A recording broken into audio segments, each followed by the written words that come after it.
Bhagavate Vasudevaya. Om Namo Bhagavate Vasudevaya. Om Namo Bhagavate Vasudevaya. Om Namo Bhagavate Vasudevaya. Om Namo Bhagavate Vasudevaya. Om Namo Bhagavate Vasudevaya. Narayanam Namaskrityam. Naram Cheva Narottanam. Devim Saraswatim Vyasam. Devim Saraswati Vyasam. Tato Jamudirayat. Mudira. Nastapeshya Bhadresu. Prashkabhadreshu. Nityam Bhagavata Sevaya. Nityam Bhagavata Sevayam. Bhagavati Uttamaśloke. Bhagavati Uttamaśloke. Bhakti Bhavata Naistike. Bhakti Bhagavati Vaishniki. We are reading from the 11th canto, chapter 3, Liberation from the Illusory Animation. Čteme z 11. zpěvu tam kapitola 3. Osvobození od iluze. Text 36. Sloka 36.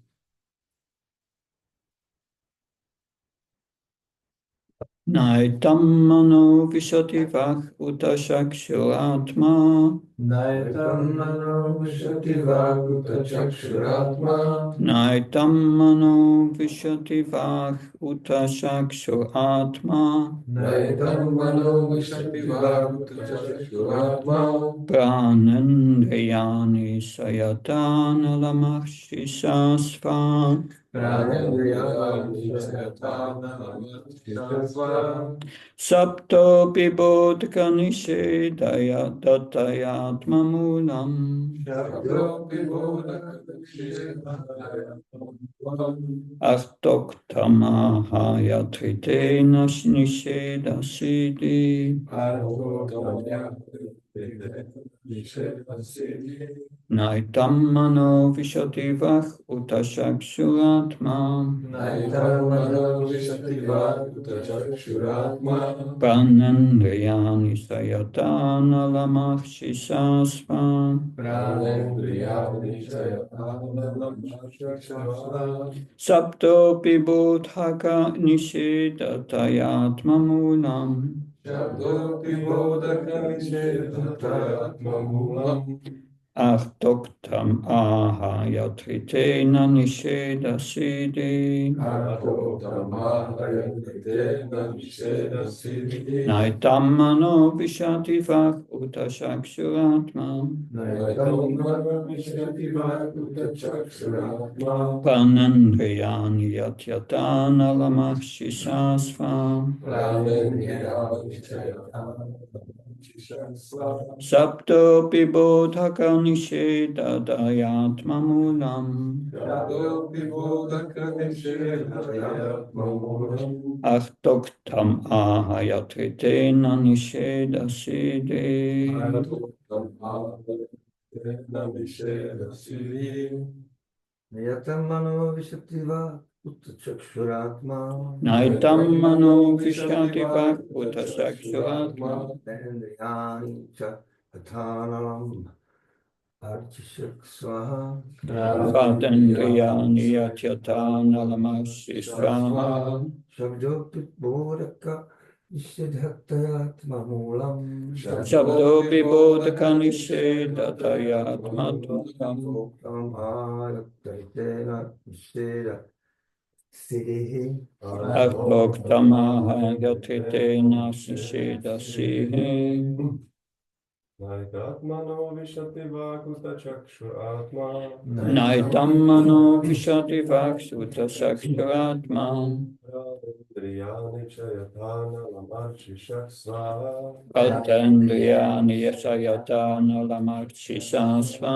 Shabdo vibodhaka nishedhatayatma mulam. Nishedayatma mulam. Artoktam ahaya tritena nishedasidi. Artoktam ahaya tritena nishedasidi.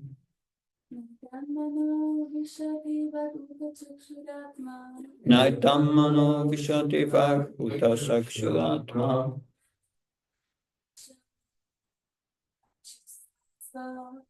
Patendriyani satyata nalamarsi sasvam.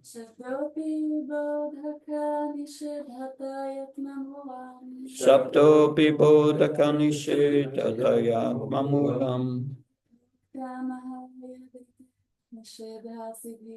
Arhoktama yatete nanishedasi.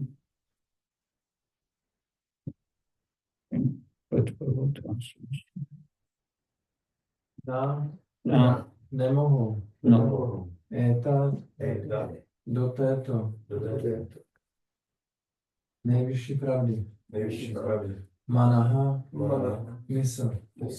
Vyšaty, vstoupit. Vák, řeč. Uta, ani. Čakšuhu, zrak. Atma, inteligence. Prána, jemné vzduchy podporující život. Indriány, smysly. Ča, nebo. Yatha, jako. Analam, oheň. Arčišaha, jeho jiskry. Sváha, vlastní. Štabdaha, autoritativní zvuk vét. Api, dokonce. Bodhaka, schopnost naznačit slovy. Nišedhataya, popíráním toho. Atma, nejvyšší duše. Mulam, základní důkazy. Arta uktam, nepřímo vyjadřující. Aha, vyjadřují. Jatajté, bez něho. Nejvyššího. Na, není. Nišedha, negativních výroků písem. Siddhi, konečný záměr. The translation and purport by H.D. Gautam Swami Srila Prabhupada. I will read the entire translation, then you can read.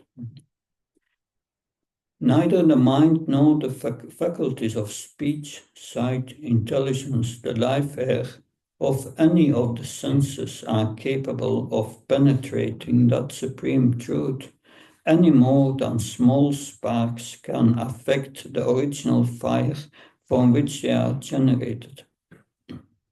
Not even the authoritative language of the Vedas can perfectly describe the supreme truth, since the Vedas themselves disclaim the possibility that the truth can be expressed by words.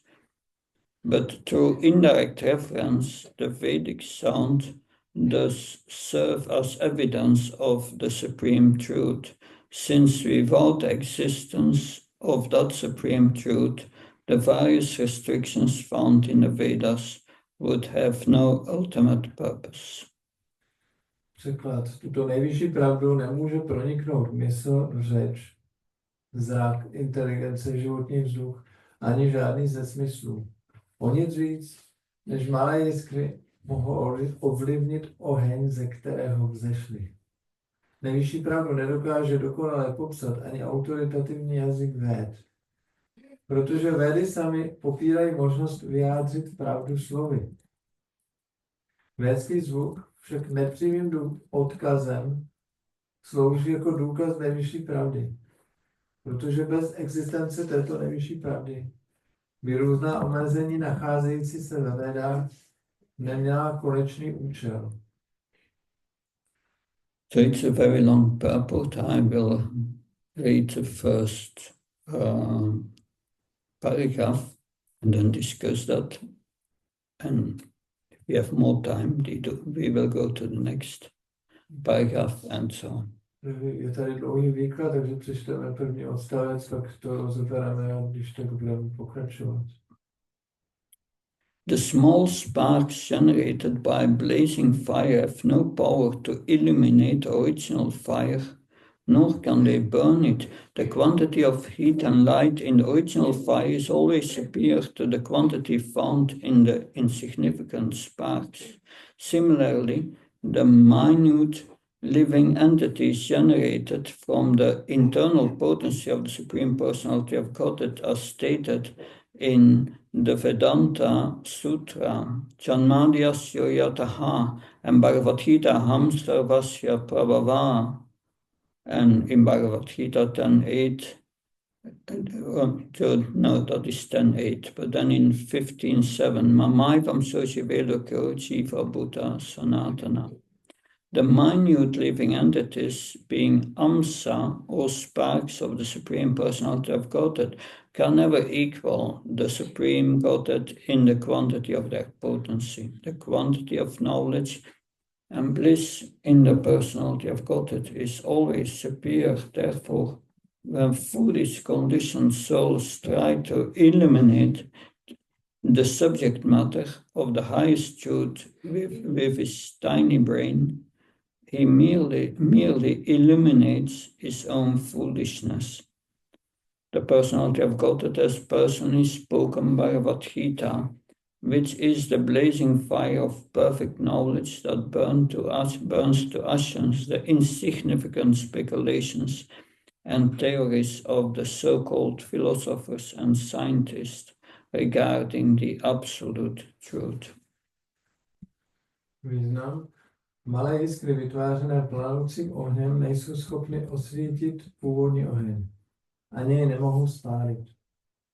Množství tepla a světla v původním ohni je vždy větší než množství nacházející se v nepatrných jiskrách.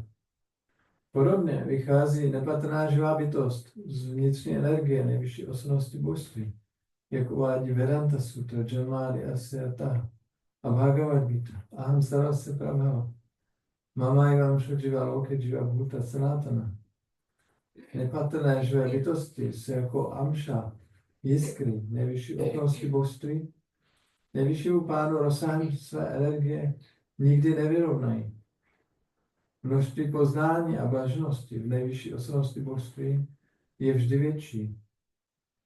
Když se proto pošetilá podmíněná duše snaží objasnit témata týkající se nejvyšší pravdy svým nepatrným mozkem, objasní jen svoji hloupost.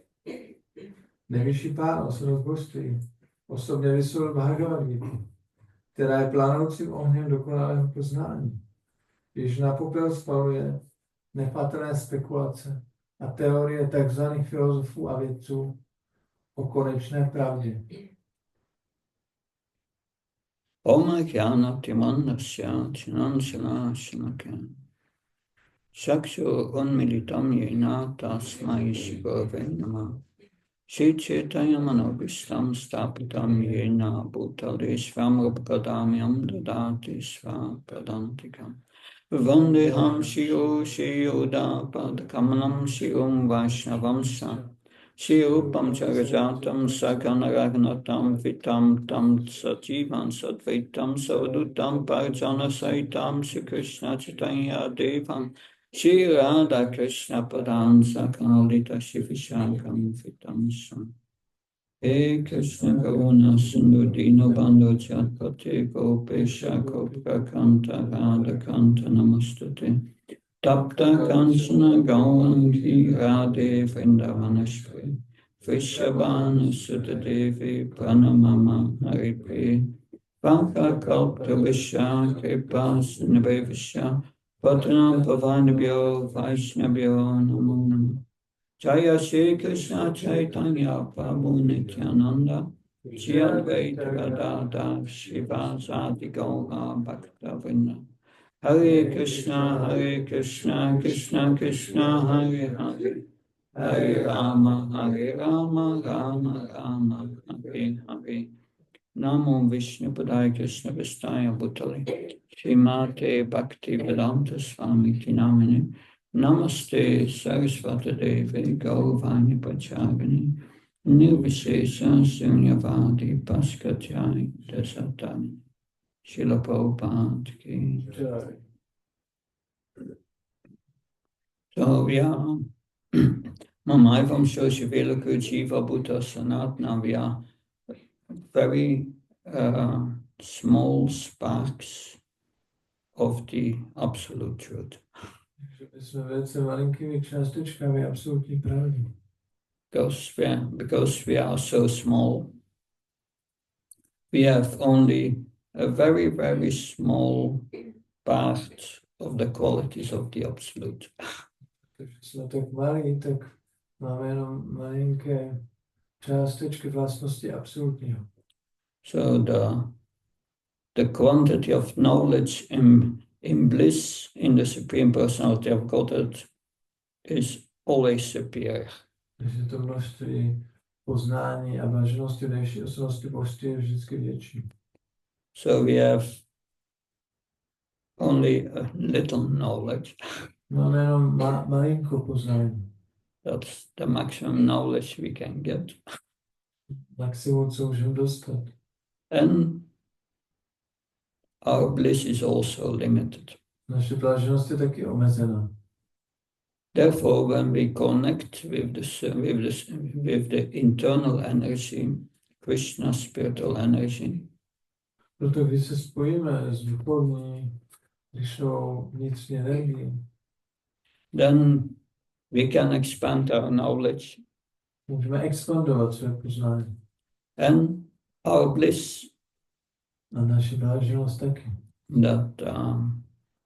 But in the conditioned state, we are bereft of spiritual knowledge and bliss. A v podmíněném stavu jsme zbaveni duchovního poznání a blaženosti. And we cannot know anything about the absolute truth by our own power. Nemůžeme se dozvědět nic o absolutní pravdě naší vlastní silou. What is our situation? To je naše situace. Further in the 11th canto, it's explained we are like a fly in an urumbura fruit. Dál v 11. zpěvu bude vysvětleno, že mi příklad, že my jsme jako moucha v ovoci urumbara. Urumbara, yeah, urumbara. It's a big fruit, like a big pumpkin or something like that. To je určité ovoce, které je velké a je velké třeba jako dýně. And inside there is a fly. A uvnitř to ovoce je moucha. The fly knows only what's inside the pumpkin. Ta moucha ví zná jenom to, co je vevnitř toho ovoce. No idea what's going outside. Vůbec neví, co se děje venku. So we are like that. We are in material nature, and our experience is what we perceive in this material world. Takže to je naše situace. My jsme tady v tom hmotném světě a vnímáme jenom to, co je tady okolo nás. And even then we got senses with 5 defects or 4 defects. Yeah. Navíc ještě to vnímáme smysly, které mají 4 chyby. So how can we know anything of the Supreme Personality of Godhead? Takže jak můžeme vědět cokoliv o nejvyšší osobnosti božství? Of course, we have the Vedas, as is mentioned in this verse. Samozřejmě, jak je v tom verši řečeno, máme Vedy. Although you cannot express the absolute truth with material words. Ačkoliv nemůžete popsat absolutní pravdu hmotnými slovy. But the Vedas are not material words. Ale Vedy nejsou materiální slova. They are Sabda Brahman. Je to Sabda Brahman. They are spiritual sound vibrations. Je to vlastně duchovní zvuková vibrace. And through these spiritual sound vibrations, we have some indication about the absolute truth. Skrze tu duchovní zvukovou vibraci můžeme cítit nějaké náznaky o absolutní pravdě. But it's not that by the Vedas you can know the absolute truth. Ale není to tak, že těmi vědami můžeš poznat absolutní pravdu. Krishna explains how to know something about the absolute truth. Krishna vysvětluje, jak poznat, jak se dozvědět něco o absolutní pravdě. In 1153, he says, you cannot know me by austerities or by study of the Vedas. That's not the way to know me. V verši 11.54 říká, že mě nemůžeš poznat odříkáním nebo studiem ved. But in 1154, there, Krishna says to Arjuna, you can know me as I'm standing here before you. A potom ve verši 11.54 Krishna říká Arjunovi, můžeš mě poznat takového, jaký jsem, jak tady stojím před tebou? Only by Ananya Bhakti, Pouze pomocí Ananya Bhakti, pure devotional service. neboli čisté oddané služby. That, so in the purport there, Srila Prabhupada writes, one cannot understand Krishna by mental speculation. Srila Prabhupada píše tam ve významu, nemůžeme pochopit Krishnu mentální spekulací. For one who does not take personal training under the guidance of the spiritual master, Ten, kdo nedostal osobní výcvik pod vedením duchovního mistra, it is impossible to even begin to understand Krishna. nemůže ani začít chápat Krishnu. That, so even if you have the Vedas, you still need a spiritual master to understand them. I když máte Védy, stejně ještě potřebujete, abyste to pochopili, duchovní mistra. Because otherwise there is every chance to deviate. Jinak tady je mnoho možností, jak si někam odklonit.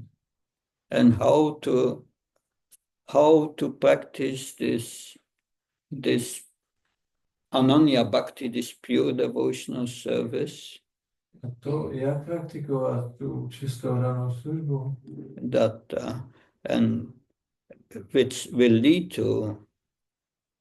to know something about Krishna at least. pomocí té čisté oddané služby se dozvíme, zrázíme něco o Krishnovi. Krishna gives a five item program, a 5 action program. Takže Krishna dává takový program o 5 bodech. So you must engage in pure devotional service. Musíte se zaměstnat čistou danou službu.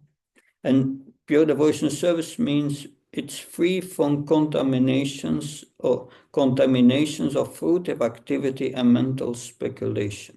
Čistá daná služba znamená, že je neznečištěná dální spekulací a plodnostními činnostmi.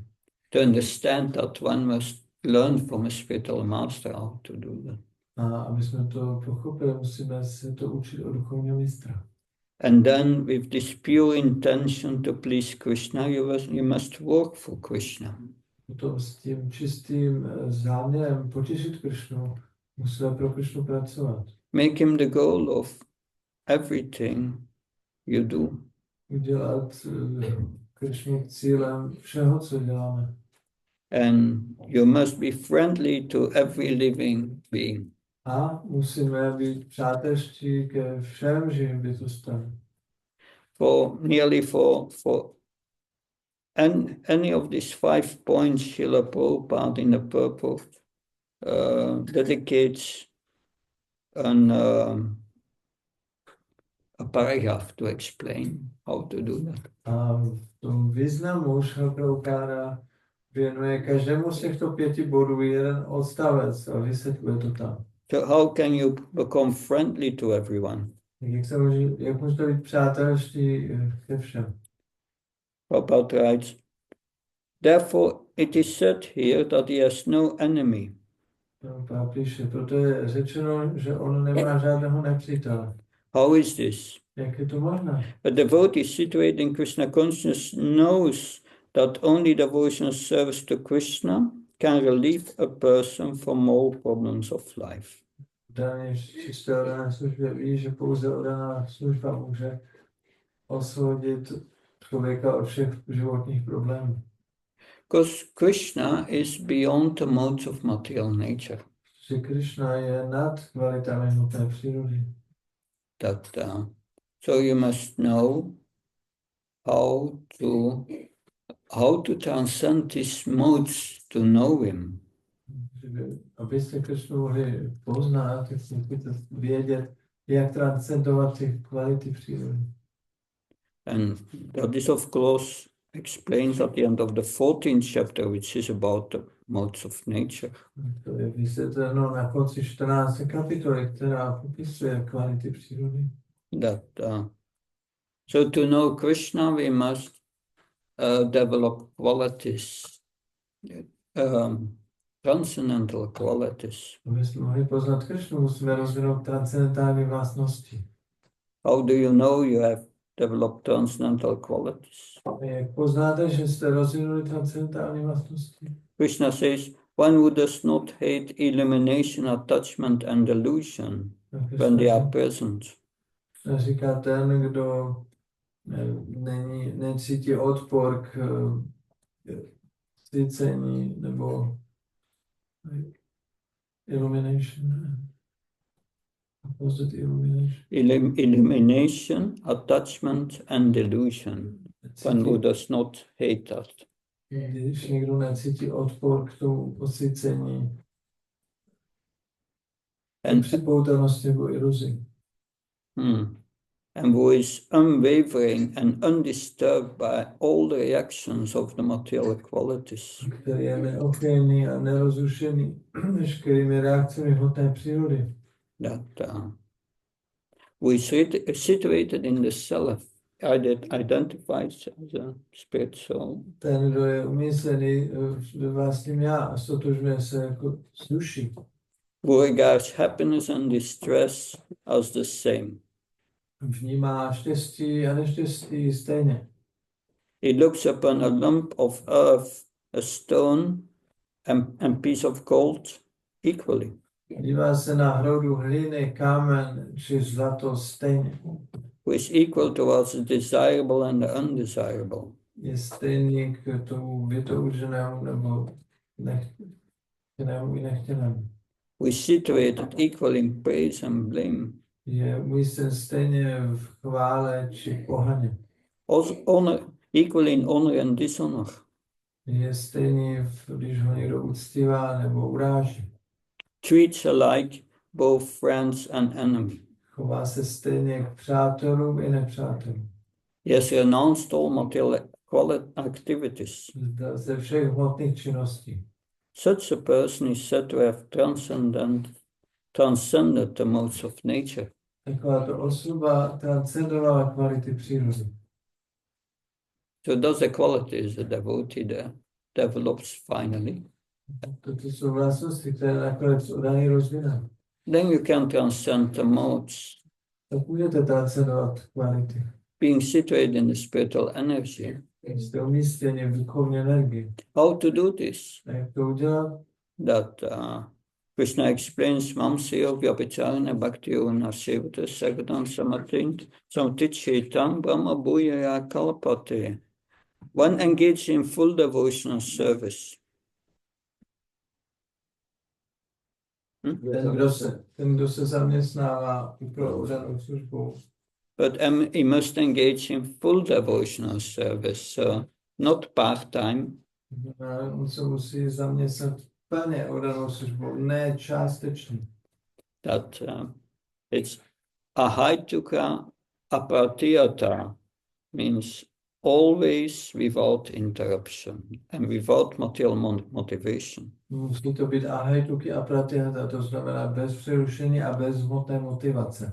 And then one transcends the modes of material nature. Potom osoba transcenduje kvality hmotné přírody. And comes to the level of Brahman. A dostává se na úroveň Brahmanu.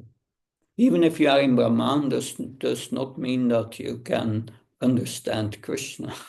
Ale když jste na úrovni Brahmanu, to neznamená, že chápete Krishnu. You are still a small spark. Pořád jste malinká jiskřička. But we can understand something Tak můžete pochopit něco. that and by that something we understand how great Krishna is. Když pochopíme to něco, tak tím pochopíme, jak velký Krishna je. And how small we are. A jak my jsme malí. That if we understand that, we become very humble. Když toho pochopíme, staneme se velice pokornými. I remember always when someone asked Bhujam Prabhu, are you self-realized? Vzpomínám, když se někdo zeptal Bhujana Prabhu, jste seberealizovaný? And Bhujam Prabhu said, yes, I'm self-realized. I realized I'm a complete nonsense. Bhujana Prabhu odpověděl, ano, já jsem seberealizovaný, já jsem zrealizoval, že jsem úplný hlupák. So that humility is required to understand something about of the absolute truth. Tahle pokora je potřebná tomu, aby jsme pochopili něco o absolutní pravdě. That humility comes when we understand that Krishna is our maintainer and our only maintainer and our only protector, actually. Pokora přijde tehdy, když si uvědomíme, že Krishna je náš jediný ochránce a udržovatel. And then one surrenders to Krishna. Pak se člověk odevzdá Krishnovi. That is our position, which is explained here in this first paragraph. To je naše pozice, která je tady vysvětlená v tom prvním odstavci. This is very long purport. Velice dlouhý význam. And we will read one paragraph more. I think we will make it. To je ještě jeden odstavec.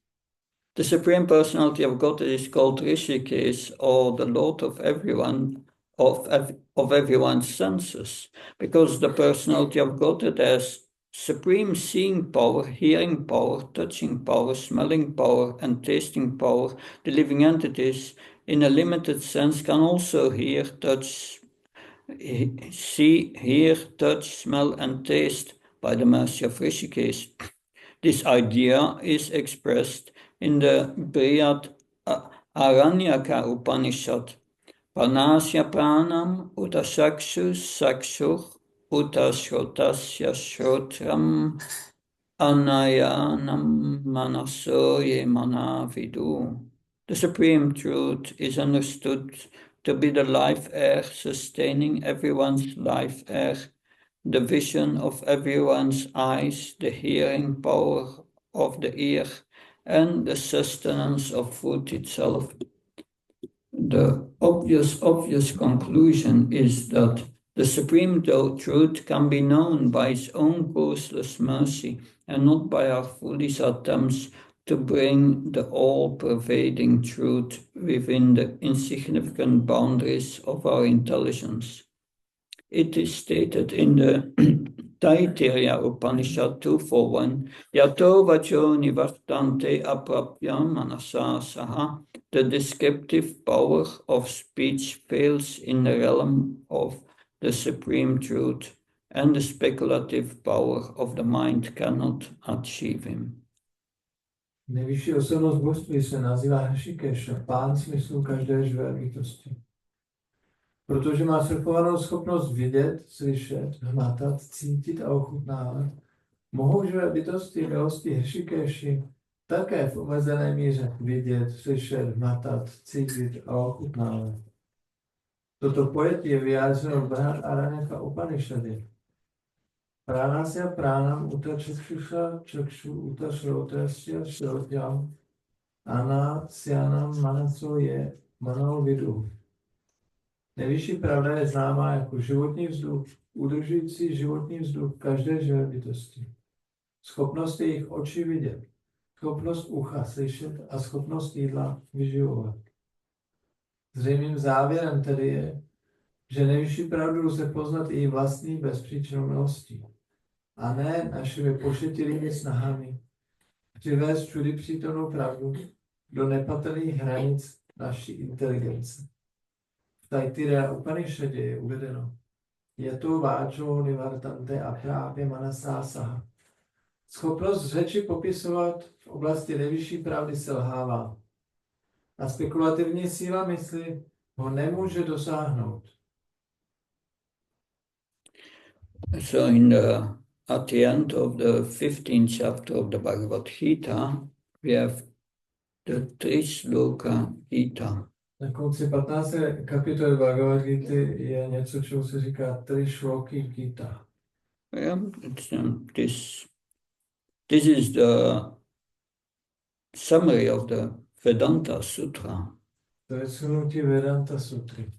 And in the first verse, Krishna says that there are the conditioned and the living and the liberated living entities. V tom prvním verši Krishna říká, že jsou podmíněné a osvobozené duše. That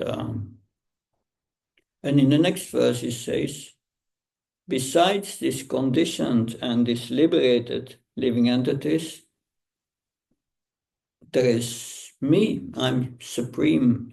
I'm above the liberated and the conditioned souls. A v dalším verši říká Krishna, že nad těmito podmíněnými a osvobozenými dušemi jsem já, nejvyšší pán. Já jsem nad nimi, nad oběma. So as a spirit soul, we are very, very small. Jako duchovní jiskra duše jsme velice malí. And we can either be under the spiritual energy or the material energy. Můžeme být buď pod vlivem duchovní nebo hmotné energie. But we are always under the energy, under the influence of the energy of the Supreme Lord. Ale vždycky jsme pod vlivem energie nejvyššího pána. We are conditioned either by the material energy, or we are conditioned by the spiritual energy. Buď jsme podměněni hmotnou energii, anebo jsme podměněni duchovní energii. And you see that in the spiritual world in Goloka Vrindavan. You can understand that by studying the residents of Goloka Vrindavan. Můžeme tohle pochopit, když studujeme obyvatele Goloka Vrindavan. They have forgotten that Krishna is God. Oni zapomněli, že Krishna je Bůh. But their minds are completely absorbed in Krishna. They just love Krishna.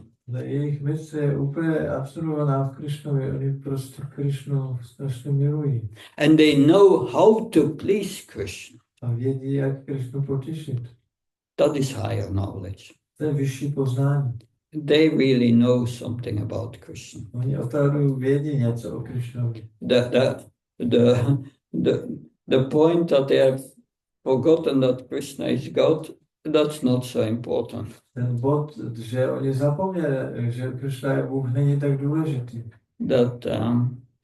So they know how to please Krishna, and by their love, even they control Krishna by their love.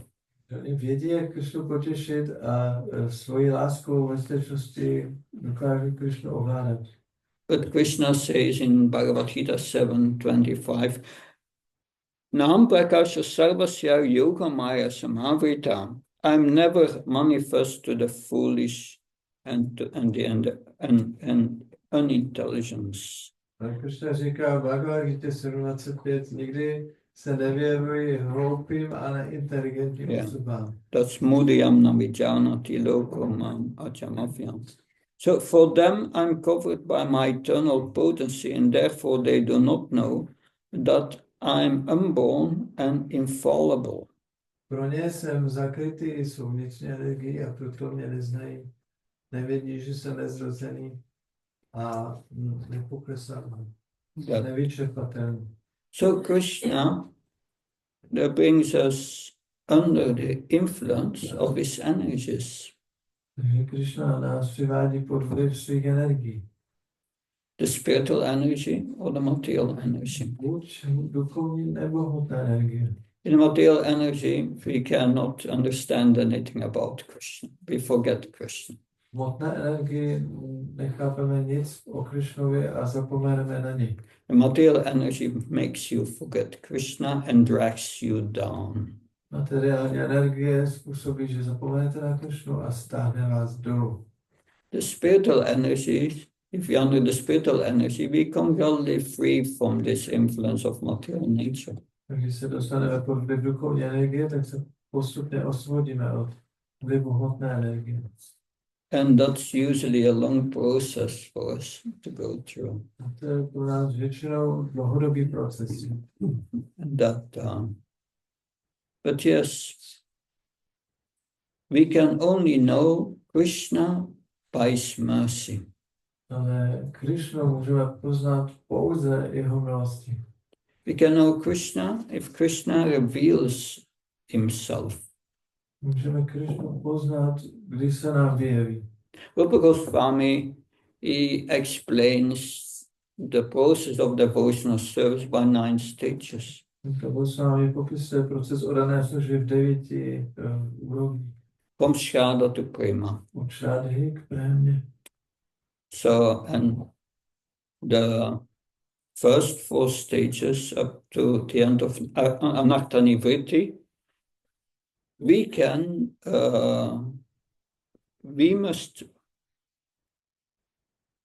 we must endeavor to make spiritual advancement. A v těch prvních 4 stádiích od šrádhy až do konce Anaktani Vritti musíme dělat nějaké úsilí, aby jsme dělali duchovní pokrok. And by following Vaidhi-sadhana bhakti, the rules and regulations for making spiritual advancement, Takže následujeme pravidla a regulace Vaidhi-sadhana bhakti, to jsou pravidla, kterými děláme duchovní pokrok. and by following the instructions of the spiritual master, A následujeme pokyny duchovního mistra. Krishna purifies our heart. Krišna očišťuje naše srdce. But when we attain nishta, Když ale dojdeme na úroveň ništa, the higher stages, that depends only on the mercy of Krishna.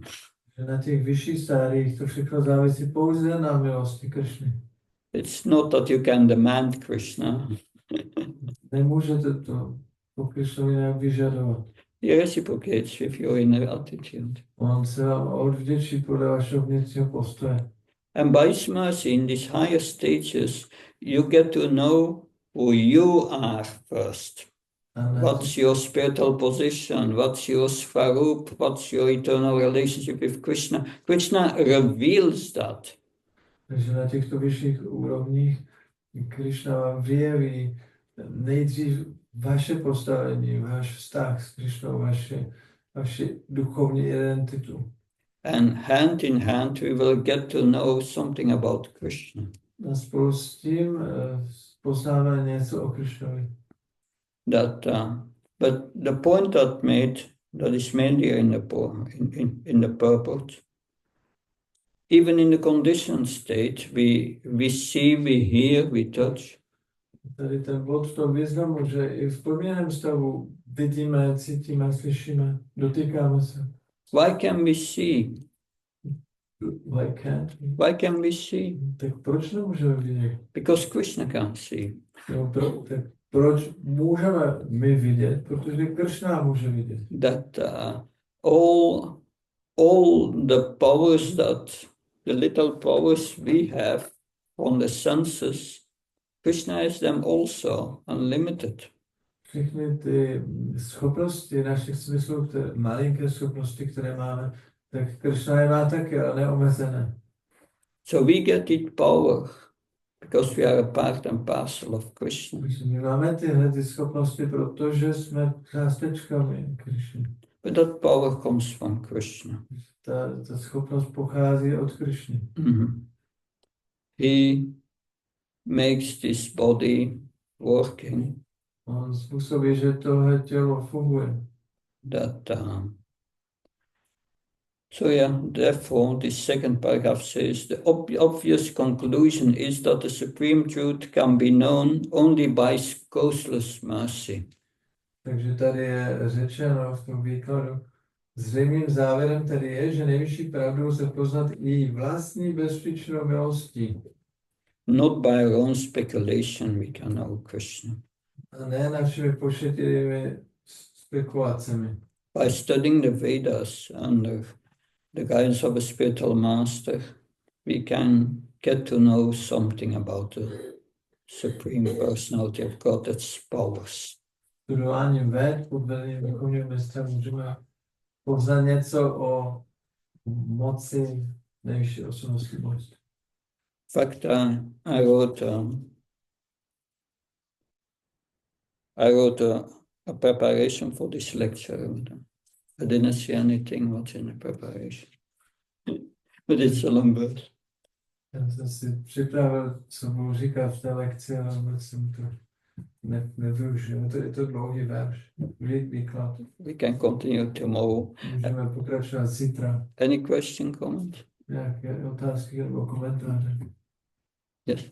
Já se chtěl zeptat, že vlastně na té Anartanibity říkal Maharaj, že musíme dělat snahu my. So you said until Anartanivati we have to endeavor. Yeah. Není to taky milost Krišny, že vůbec můžeme tu snahu dělat jako my. So isn't it also a mercy of Krishna that we can at all endeavor? It is the mercy,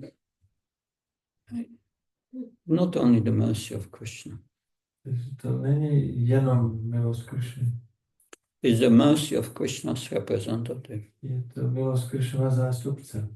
Srila Prabhupada, the spiritual master. Šrila Prabhupády a duchovního mistra. That because you need to get first the seed of bhakti. Protože nejdřív ty musíš získat semínko bhakti. Srila Vishwanath Bhakti Thakur says that bhakti comes from bhakti. Čakravarti Thakur vysvětluje, že bhakti pochází z bhakti. Is the Madhyam Adhikar preacher or the pure devotee, he can give you bhakti. Madhyama Adhikari kazatel nebo čistý odaný ti může dát bhakti. Because they have bhakti. Protože oni mají bhakti. That association of devotees is very important. We heard that yesterday also. Takže jsme taky slyšeli včera, združování s odanými je velice důležité.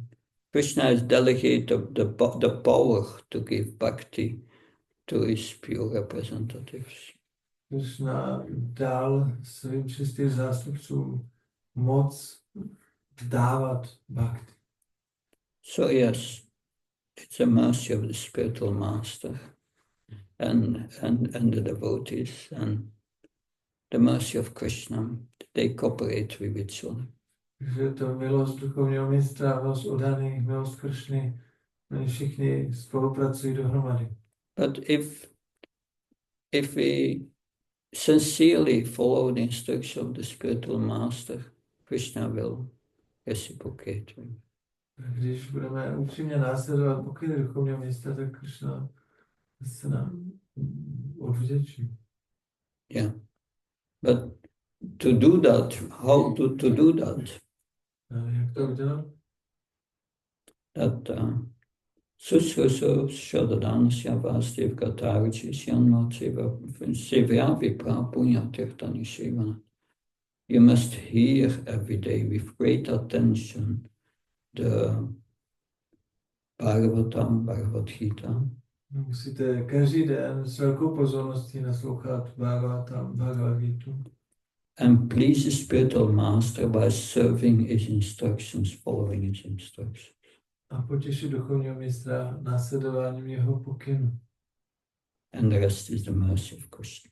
A ten zbytek je milost Krishny. Then Krishna will reciprocate. Potom Krishna bude obměňovat. Shimvatas Bhagata Krishna Punyashavna Kirtna Vidyanta Toyapatani Vidunot Sutsata. If Krishna sees that you are endeavoring to follow the instructions of the spiritual master and hear with great attention, you will get, and then he will give you taste from within the heart, and he will start to purify your heart. Když Krishna vidí, že velice se snažíš naslouchat, následovat pokyn duchovního mistra, tak on začne očišťovat zevnitř tvoje srdce. Does that help? Yes, thank you. Good. Yes, Paul. In 11th chapter of Bhagavad Gita, Arjuna asks Krishna, you want to see his universal form? Mhm. And Krishna says, Pashyamet Parthipan Shatushu Tasasya Nana Vidhan Nana Varna Pashaditu Vasu Shashana Natumansha Kasya Darshu Manera Sachakshu Divyam Dadami Te Chakshu Pashyamet. He said, Divyam Dadami Te Chakshu. I give you the divine eyes, Mm. and then you can see. What is this? I'm to understand divine eyes. Co to tam v 11. kapitole Krishna říká, že dá Arjunovi božský zrak, aby ho mohl vidět. Tak co to znamená ten božský zrak? Yeah, it is said also not only Arjun's side, Je řečeno, že tu vesmírnou podobu neviděl pouze Arjuna, but also the demigods. ale taky polobozy. The demigods, they have different eyes than us. Polobozy mají jiné oči, než máme my. I have no experience with it. Já s tím nemám zkušenost. Well, I may have had experience with it, but I forgot it. Možná se jde, ale zapomněl jsem to. But yes, but I understand this 11th chapter, he gives divine eyes, but he gives such eyes that Arjuna could see everything in one place. Já to chápu tak, že on udělal ten božský zrak, že Arjuna mohl vidět všechno na jednom místě. So Krishna can make the impossible possible. Krishna může udělat nemožné možným. Nothing is impossible for him. Pro něj není nic nemožné. And that's the greatness of Krishna. To je Krishnova velikost. And he can empower his devotees to see things, to touch things as he desires. No, může zmocnit své oddané, aby vnímali, viděli věci, se dotýkali věcí, jak si přeje. So, in other words, this divine eyes is not something defined that all the demigods have that or whatever. No, it's just divine eyes for the particular situation he gave. To není, že ten božský zrak je něco to, co mají polobozy, ale je to určitá vize, kterou on udělal v té určité situaci. But since we have no experience with the specific situations, what can we say about it? Protože my nemáme zkušenost s tou specifickou situací, Yes, co můžeme o tom říct. Yeah. You can say something more about it. Well, just remember the situation when Krishna manifested his different universal form. Yeah. When Arjuna wanted to, Duryodhana Duryodhana, tried yeah. to arrest him, and Dhritarashtra immediately, he was very anxious. He said, give me the eyes to see this. Yeah, And Krishna gave him the eyes. yeah. So Dhritarashtra just saw the universal form and then become blind again. Yeah. So I'm just thinking about that. You can give different eyes to different persons to see different things. Jsem si jenom vzpomněl, jak Krishna vyjevil při jiné příležitosti taky vesmírnou podobu Duryodhanovi a Dhritarashtra to chtěl vidět taky, tak požádal o ten božský zrak a Dhritarashtra taky spatřil tu vesmírnou podobu. Interesting. Thank you.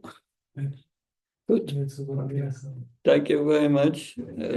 Srimad Bhagavatam ki, Srila Prabhupada ki.